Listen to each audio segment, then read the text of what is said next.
poo, flatulence, burping, snot, bums. All of these things are, of course, funny. This is a known fact, isn't it? Now, you can get plenty of that in that notoriously filthy comic Viz. But do you know who can't buy Viz? The very people that find the aforementioned things the funniest of all. Children.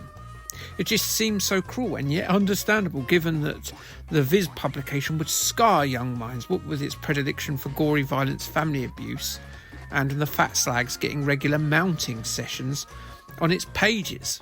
If only there was a slightly toned down version for the sensibilities of young rascals. The dandy and the beano, they just don't quite go far enough for your average 10-year-old roustabout. Well, good news, snot-nosed little Bratinskis, as for 2 years there absolutely was such a publication. Oink. Oink was first published in May 1986 and immediately struck a chord for school-aged lovers of scatalogical and anarchic humour. Published by IPC, who were better known for publishing UK titles related to Disney figurehead characters, Oink was conceived and edited by Patrick Gallagher. Gallagher would bring in comedians and cartoonists from outside IPC and its publications. Viz creators Simon Thorpe and Chris Donald, Marvel UK's Lou Stringer, Mark Riley, as in Lard from Mark and Lard from the radio. These were all part of his creative team. Also finding his creative feet as a young upstart was one Charlton Brooker. Yes, Charlie Brooker. I love this man. He's like my version of what Donald Trump is to Americans with less Mensa points than teeth. He can do no wrong and he farts through silk in my mind. A genius. The lore of Oink is that it is edited by Uncle Pig, who is a pig, obviously. The writers of Oink are portrayed as pigs, whilst the technical staff are poo. The enemies of the publication are butchers, and the prudish and surely not based on anyone in real life at all, Merry Lighthouse. Oink definitely takes most of its cues from Viz, with regular comic strips being accompanied by comedic articles, adverts, Russell Grunts, hogoscopes, celebrity spoofs and photo stories. It initially did extremely well, in no small part related to how it was introduced. A preview copy of the comic was given away with established publications aimed at older readers, such as Eagle and 2000 AD.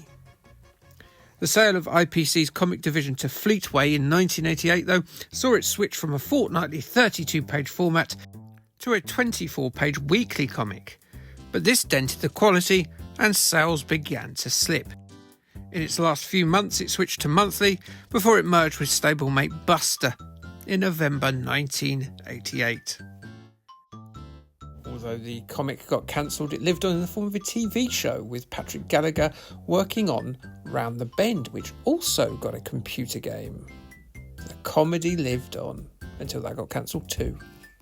In the height of its popularity in 1987, Oink had a licensed computer game on the Amstrad, Spectrum and the Commodore 64, courtesy of CRL. CRL weren't afraid of a curious license, given they were behind the release of the rather good Terrorhawks and Rocky Horror Picture Show games I've covered in the past. Programming duties were handled by South Yorkshire coders Wise Owl Software, who, as the name indicates, used to eat voles at midnight. Previously had a string of educational games. The game launched at a full price, with the premise casting you as Uncle Pig as he seeks to assemble his latest issue. The latest publication is to feature some of the more popular characters from its pantheon. Pete and his enormous pimple, Rubbish Man the Cruise Crusader, and Tom Thug the Happy Hooligan. You must play 3 mini-games to complete panels so you can get the July issue out on the deadline of midnight on the 6th, with each of the games representing the aforementioned characters. If you lose all your lives on a sub-game, the main clock is advanced by a number of hours. But if you fill all the panels in the comic with content, you'll have won the game and the hearts of loads of disgusting children who laugh at guffs. The games can be played in any order, but let's start with selection 1, Pete's Pimple. It's a bat and ball game. really rather generic one at that. Where's Pete? He's nowhere to be seen. What gives? Is this some sort of elaborate pun? You know, breakout, as in acne breaking out on the skin? Or is the bat Pete and the ball his spot? I mean, it's clearly not that, but the artistic choice here isn't exactly in keeping with the source material, is it? Well, whatever. It's a horizontal crack-out clone with perils not only coming from missing the bat, but also an array of enemies which you can blast using the bat's armaments. Shooting certain question marks will give you bonus panels for the comic, and if you can survive 12 screens, you'll have wrapped up this particular minigame, and you'll also have filled in up to 30 panels. It's fairly playable, but the bat is quite stodgy in its movement, whereas the ball moves about quicker than a grease pig going down a metal helter-skelter. Combine this with the playfield being quite small, as your ball actually starts a bit too close for the wall for it to be entirely fair, and well, you've got a recipe for a turd quiche decorated with a spring of pubis. It's difficult playing this without thinking of better examples of the genre such as Arkanoid or Batty. Selection 2, and we have Rubbish Man, and it's aptly named. It is Rubbish Man. At least we get some sort of interpretation of the hero. This is clearly some sort of heroic man flying his way across the screen. Just like Pete Pimple, he's flying across some dour-looking futuristic geometry rather than a cityscape. This would be acceptable if it served its purpose, but it doesn't even do that. You see, you have to control Rubbish Man's altitude to make sure he doesn't collide with any obstacles as he blasts at the enemies that inch their way across the screen.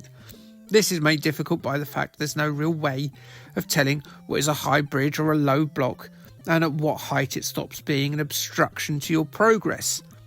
It demanded, if another perspective is not possible, a better use of shadows. The shonkily plain-looking Gennaro sci-fi blocks should have afforded them a good opportunity to do this, and that opportunity was duly missed. What also doesn't help that for an Ubermensch, Rubbish Man is cripplingly slow in all the directions he can move in. This part of the game is bloody shoddy.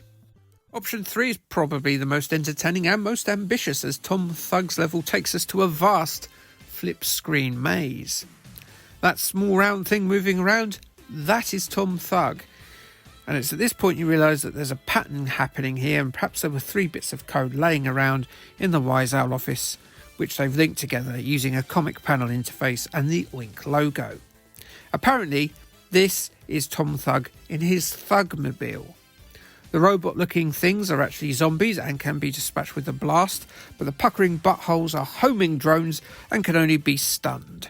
Shooting is not possible whilst Tom is steering, as despite being a violent reprobate, he's very careful on the road. So you'll have to poodle along, shoot your enemies, and then poodle along again. As well as blasting your enemies, you'll have to zap various walls that get in your way. Complete the map, find all the panels, and you'd have found enough to fill in what's left to get the comic out into the hands of your fans and make Mary Lighthouse cry about Jesus deserting 80s youths into a Earl Grey.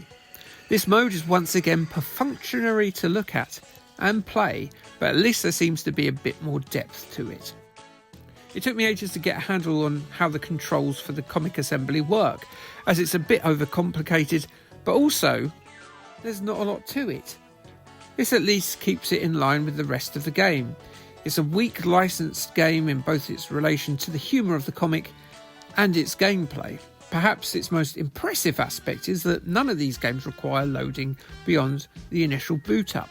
That is quite a feat for a game of this nature and vintage. Not that it matters a fig when you're emulating it in 2024, of course. Other than that, it's pork quality and utter swill. And you know what? That's possibly the 3rd or 4th time I've done pig puns on this channel now. Perhaps what I should have done is give the game a scatalogical review by just playing this noise. CMVG disagreed with me. In July 1987, they were of the opinion that Oink represents the new trend towards value for money packages from software houses. Oink is brilliant value for money, they said, and the games are all very playable. They gave it a whopping 10 out of 10. Hold your horses there, buddy. Your jive talking and no mistake. Commodore user felt that the sub-games were good enough in their own right to make the package worth the dosh. 3 enjoyable games on one load is what you get in Oink. If you want the jokes though, you'll have to stick to the comic. They awarded it 7 out of 10 in their July issue. Your Sinclair gave it the same score in the same month. They stated that there were 3 slightly budgety games tied together quite nicely in a full price package. So that's Oink done. What's next? Well, for the next few months this series will be coming at you with a more sporting tilt as we look at games related to Euro 2024 with a bit of Wimbledon and Olympics mixed in. First up, we're off to America to visit Keith Von Eron. Who? Like, subscribe, okay, thanks, bye.